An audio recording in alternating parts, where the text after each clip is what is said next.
Praise lord. ఈరోజు వాక్య ధ్యానాంశంగా మత్తయి సువార్త 12వ అధ్యాయము 22వ వచనం చదువుకుందాం. అప్పుడు దయ్యం పట్టిన గ్రుడ్డివాడును మూగవాడునైన ఒకడు ఆయన యొద్దకు తేబడెను. ఆయన వానిని స్వస్థపరిచినందున ఆ మూగవాడు మాట్లాడ శక్తియు చూపును గలవాడాయను. యేసు ప్రభు మన గురించి శ్రద్ధ కలిగిన వాడు. అది నిశ్చయం, దాంట్లో ఎటువంటి అనుమానం లేదు.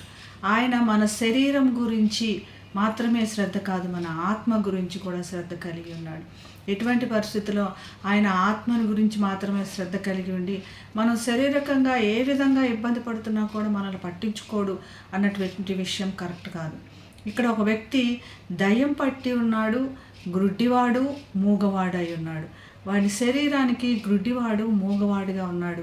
మరి ఆత్మ కూడా సాతాను బంధకంలో ఉంది. యేసు ప్రభు ఒక ఆత్మనే రక్షించి వదిలిపెట్టలేదు, తన శరీరాన్ని కూడా రక్షించడానికి ఇష్టపడ్డాడు. వెనువెంటనే వాని స్వస్థపరిచినందున ఆ మూగవాడు మాట్లాడే శక్తియు చూపును గలవాడినయ్యాడు. ఈ యేసు ప్రభు ఇలా స్వస్థతలు చేస్తున్నప్పుడు ఎంతోమంది ఎన్నో విధాలుగా మాట్లాడారు, కానీ యేసు ప్రభు ఒక్క మాటే సమాధానం చెప్పాడు. వాటి ఫలమును బట్టి మనిషిని చూడండి, వారి చెట్టును బట్టి వాని ఫలమును బట్టి ఎస్టిమేట్ చేయండి, లేదా వారిని తెలుసుకోనండి అని. వారి హృదయంలో ఏమున్నదో వారి నోరు మాట్లాడుతుంది.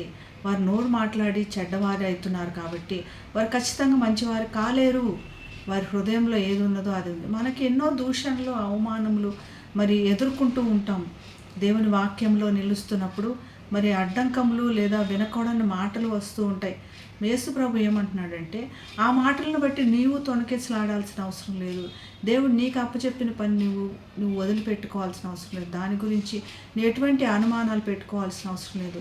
చెడ్డ మాటలు పలికిన వారు, నీకు వ్యతిరేకంగా పలికిన వారు, వారి వ్యతిరేకులు, వారిలో చెడ్డతనం ఉంది కాబట్టి వారు మాట్లాడుతున్నారు. నీవు అన్నది దేవునిలో ఎదుగుతూ నిన్ను నువ్వు సరి చేసుకుంటూ ముందుకు సాగమని. దేవుడు మన గురించి శ్రద్ధ కలిగిన వాడు. దేవుని స్తుతిద్దాం, ప్రార్థన చేసుకుందాం. మహాగణుడైన యేసయ్య, స్తుతికి పాత్రుడా, మరి శరీర పరంగా కూడా మనిషిని స్వస్థపరిచావు, ఆత్మను కూడా స్వస్థపరిచావు నాయనా. మరియు మా ఆత్మ గురించి, శరీరం గురించి శ్రద్ధ కలిగిన వాడు ప్రభా. జనులు ఏ విధంగా అనుకున్నప్పటికీ ప్రభా ముందుకు సాగిపోమని ధైర్యం చెప్తున్నా. నీ గొప్ప వాక్యమును బట్టి, ధైర్యం బట్టి వందనాలు చెల్లిస్తూ యేసు నామమున ప్రార్థిస్తున్నాం తండ్రి. Amen. Have a blessed day. God bless you.